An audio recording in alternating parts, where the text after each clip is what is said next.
आपण पाहताय न्यूज 18 लोकमत विशेष। या क्षणाची सगळ्यात महत्त्वाची बातमी आपल्या सगळ्यांकरता समाधानाची, ती म्हणजे रोमानियाहून अखेर विद्यार्थी भारतात परतलेत आणि मुंबई विमानतळावर दाखल झालेत। एवढंच नाही तर पालक आणि विद्यार्थी यांची आता प्रत्यक्ष गळाभेट सुद्धा सुरू झाली आहे। हे लाईव्ह दृश्य आपण पाहतो आहोत न्यूज 18 लोकमतवर। मुंबईच्या महापौरांनी या विद्यार्थ्यांचं स्वागत केलंय। तसंच एका अर्थाने युद्धभूमीवरून हे भारतीय विद्यार्थी मायदेशी परतलेत।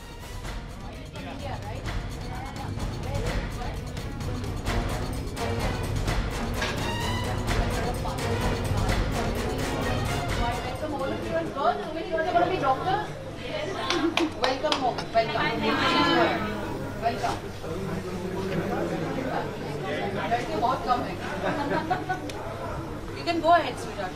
Just relax, be easy, everything will be fine. Thank you, ma'am. Yes, From there. भाजपच्या नेत्या आणि खासदार पूनम महाजन या विद्यार्थ्यांच्या स्वागतासाठी विमानतळावर आहेत। मुंबईच्या महापौर मुंबई विमानतळावर दाखल झाले आहेत आणि या पीयूष गोयल भाजपचे ज्येष्ठ नेते आणि केंद्रीय मंत्री ते देखील विमानतळावर उपस्थित आहेत आणि या येणाऱ्या विद्यार्थ्यांच्या व्यवस्था नीट होत आहेत का नाही याची ते स्वतः पाहणी करतात। इमिग्रेशन स्मूथ हो गया।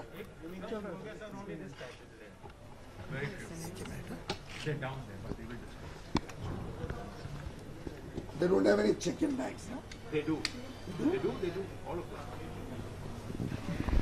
सर एक रिलैक्स आपके फेस पे भी है, स्टूडेंट्स आ रहे हैं वो तो डेफिनेटली रिलैक्स्ड हैं, थैंक यू कर रहे हैं आपको। लोगों ने सेल्फी भी ली, हमने देखा है।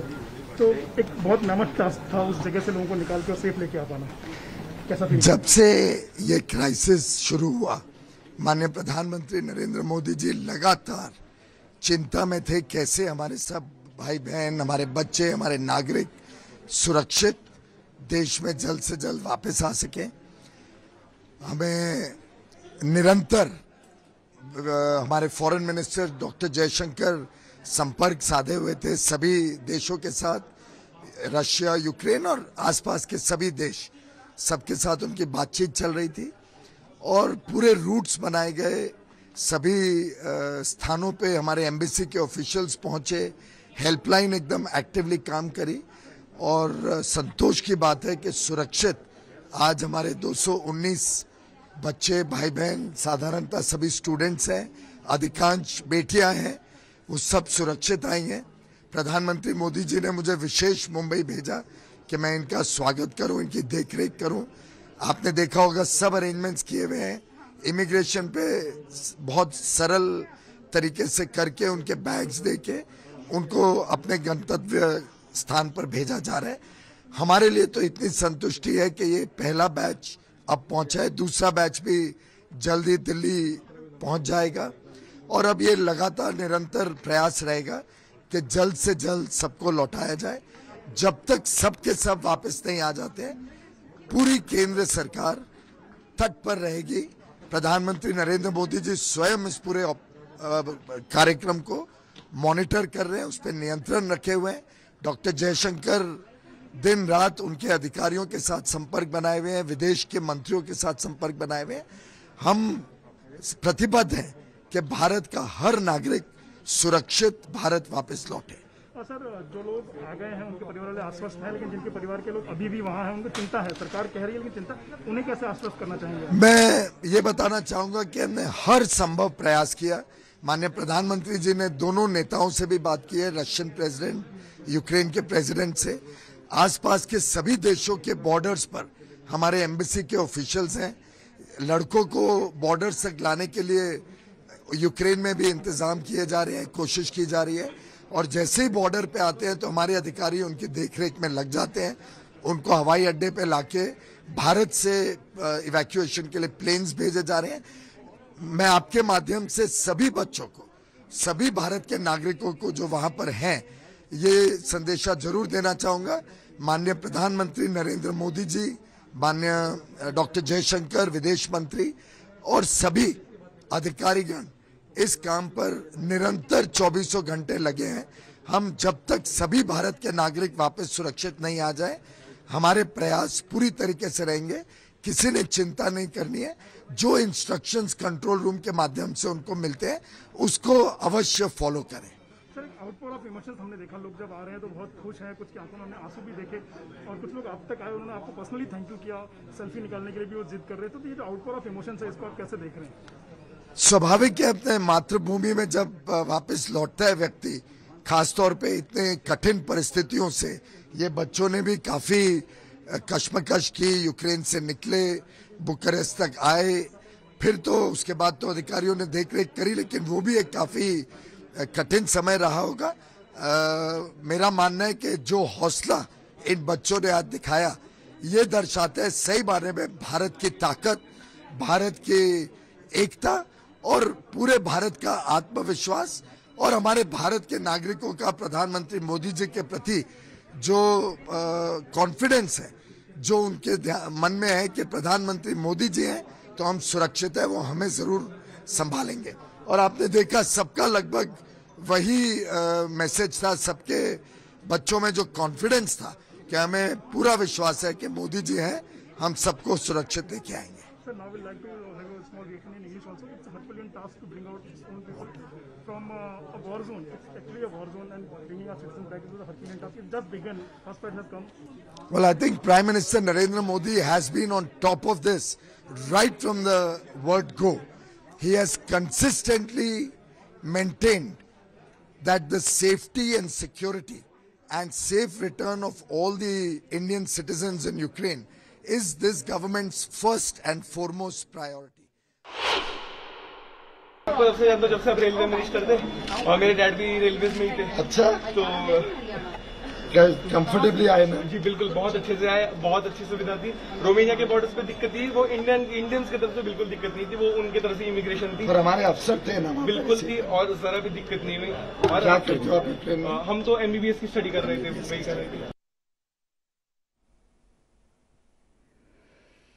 आपण पाहतो आहोत विद्यार्थी माघारी परतू लागलेत। हे सगळे, या सगळ्यांच्याकरता विशेष कॉरिडॉर तयार करण्यात आला आहे आणि मुंबई विमानतळावरून RT-PCR चाचणी केल्यानंतर या विद्यार्थ्यांना क्वारंटाईन करण्यात येत नाही आहे।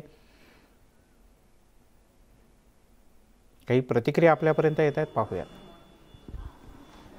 इंडियन गवर्नमेंट में तो हम शक कर ही नहीं सकते, क्योंकि विदेश में जो है वो घर तो जरूर आएगा, तो हमें डर तो जरूर बिल्कुल नहीं था। हाँ, एक सुबह जब खारकीव पे बम फटे तो हमें था कि यार अब क्या होगा, हम वापस कैसे आएंगे, लेकिन हमें था कि हमारी सरकार कुछ ना कुछ तो कर ही लेगी यार, हम भारत से हैं, हम कभी ना कभी मतलब वापस तो जरूर आएंगे। तो हाँ, डर का माहौल था, कुछ न्यूज पे कुछ कभी कभी लोग पैनिक कर जा रहे थे, उसमें क्या कोई गलती नहीं है, क्योंकि भगदड़ जैसी सिचुएशन हो चुकी थी, लेकिन सब बहुत अच्छा था। बहुत रिलैक्स दिख रहे थे। फीलिंग है कि सर हमारे लिए टाइम दे रहे हैं और हमको रेस्क्यू कराने के लिए इतना बड़ा स्टेप लिया सर ने, तो मेरे लिए तो बहुत बड़ी बात है ये चीज कि सर आए, हमें रेस्क्यू किया, और हम तो साधारण नागरिक हैं, अब सर आए, हमको रेस्क्यू किया, बहुत अच्छा लगा। आपण पाहतोय CISFचे जवान, मुंबई पोलिसांचं एक छोटंसं पथक या विद्यार्थ्यांना कोणत्याही प्रकारची अडचण येऊ नये यासाठी विमानतळावर हे सगळे सक्रिय आहेत। आणि हे जे 200 पेक्षा जास्त विद्यार्थी पहिल्या टप्प्यात आलेत, यात प्रामुख्याने विद्यार्थिनींचा समावेश आहे।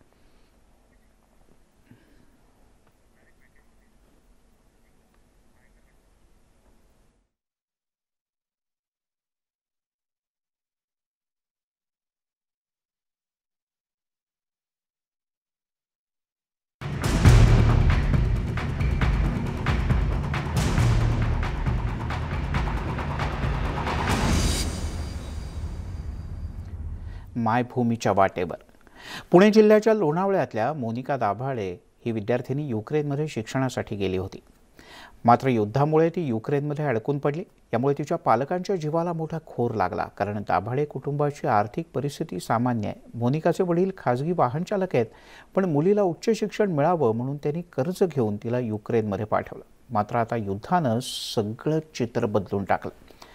आपली मुलगी मायदेशी सुखरूपपणे कधी येईल याकडे हे सगळे कुटुंब डोळे लावून बसलेत।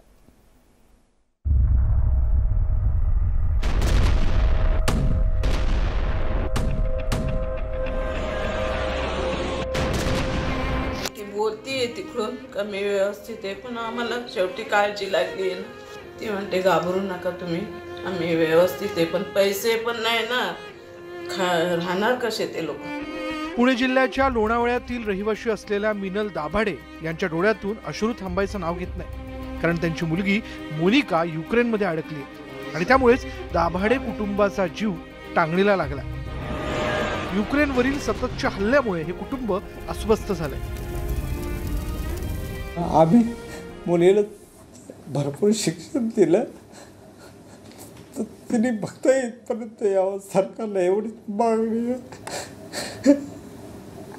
तुमचं फोनवर बोलणं होतं ती याची? हो होतं, फोनवर बोलणं होतं.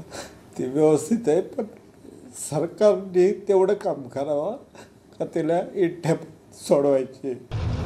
युद्धामुळे मोनिकाला बंकरमध्ये आश्रय घ्यावा लागला आणि त्यामुळेच तिच्या पालकांच्या जीवाला घोर लागला. खरं तर या कुटुंबाची चहूबाजूनं कोंडी झाली. दाभाडे कुटुंबाची आर्थिक परिस्थिती जेमतेम असून मोनिकाला मायदेशी आणण्यासाठी पैसे कुठून आणायचे असा प्रश्न दाभाडे कुटुंबासमोर पडलाय. आमचं बघा मूळ मुद्दा म्हणजे पैशाचा आहे, आणि आता आपली परिस्थिती अशी आहे की आपण ते पण पैसे एवढे आणू शकत, सगळं सोंग येतात, मग पैशाचं सोंग आणता येत नाही. ह्याच्यामध्ये आमची एवढीच विनंती आहे की आमदार, खासदार किंवा मुख्यमंत्र्यांनी याची दखल घेऊन आमच्या मुलीला मदत करून, कारण आमच्या तर एवढी परिस्थिती पैशाची देण्याची तिकीट काढण्याची पद्धत आत्ता तर पद्धत आमच्या ताकद नाही आहे. पैसे पण पाठवू शकत नाही, आमच्याकडे तेवढे पैसे नाही आहेत. मारुती दाभाडे हे खासगी वाहन चालक आहेत. आर्थिक परिस्थिती नसतानाही त्यांनी 48 लाख रुपयांचं कर्ज काढून मोनिकाला युक्रेनमध्ये वैद्यकीय शिक्षणासाठी पाठवलं. मोनिका गेल्या 6 वर्षांपासून युक्रेनमध्ये वैद्यकीय शिक्षण घेते. मात्र अचानक युद्धाचा भडका उडाल्यामुळे दाभाडे दाम्पत्याचा धीर सुटत चाललाय. या संकट काळात केंद्र सरकारनं युक्रेनमधील विद्यार्थ्यांना तातडीनं मायदेशी आणण्याची व्यवस्था करावी अशी अपेक्षा दाभाडे कुटुंबियांनी केली आहे. गणेश दुडम, न्यूज 18 लोकमत, लोणावळा. अपेक्षा करूयात की आत्ता जशी ही बॅच व्यवस्थितपणे सुखरूप आली आहे, तशी ही सुद्धा व्यवस्थित सुखरूपपणे मायदेशी परततील. छोटासा ब्रेक घेऊयात. पाहत राहा न्यूज 18 लोकमत.